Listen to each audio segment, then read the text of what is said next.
সবচেয়ে বেশি মিথ্যা কথা বলে ব্যবসায়ীরা। কথা কয় কিনে আনছে একটা টাকা দিয়ে, কসম করে মায়ের কসম, বোনের কসম, পাল্লার কসম, পাথরের কসম, সকালবেলার কসম, বৌনির কসম। কথা কয় না,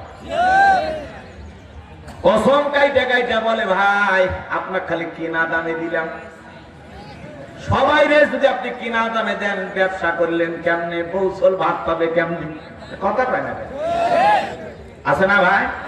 আমি তো আমাদের এলাকায় গোদারপাড়ায় বাজার করি, বগুড়ায়, বোঝেন নাই?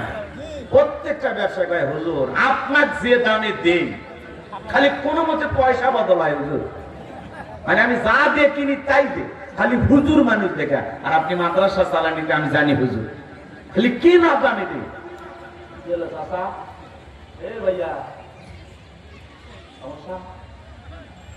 আস্তে আস্তে গল্প করা যাবে না। এরকম ব্যবসায়ী আছে না নাই? আপনাদের এলাকায় নাই? যেরকম আল্লাহর কসম, নবীর কসম, সকালবেলা বিকেল বেলার কসম, এগুলো বলবে বুঝে নেবেন এটা টাটকা বার্তা। কি বুঝবেন এটা কি কসম কাটালি? ভাই বেটা বলছে ভাই আপনার খুব সীমিত লাভে দিচ্ছি 10 টাকা সকালবেলার কসম। এ ভাই আপনি মেমো দেখবেন, কিনে নিয়ে এসেছি, দেখছেন? দেখেন দোকানের রসিদ দেখেন, এই তো 206 টাকা, আর আপনাকে আমি 200 টাকা দিয়ে দিলাম, তাহলে 6 টাকা তো গাচ্ছা গেল। আছে না নাই ভাই?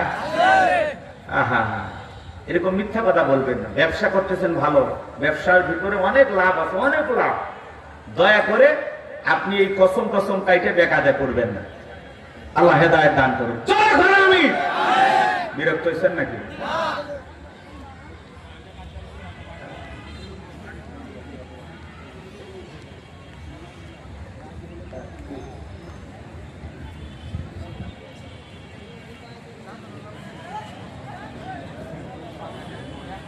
আচ্ছা আচ্ছা ঠিক আছে, কষ্ট হচ্ছে আপনাদের? আমার ভাইরা গভীর মনোযোগ দিয়ে কথা শোনেন, বাজান লম্বা হবে, আমি লম্বা করব না।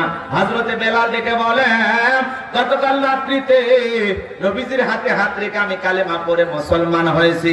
এই কথা শোনার পরে ওমায় ডেকে বলে, বেলাল তুমি যদি চাও উট তুম্বা ছাগলের মালিক তোমাকে বানায় দেব, থাকার জন্য ভালো ঘরের ব্যবস্থা করে দেব।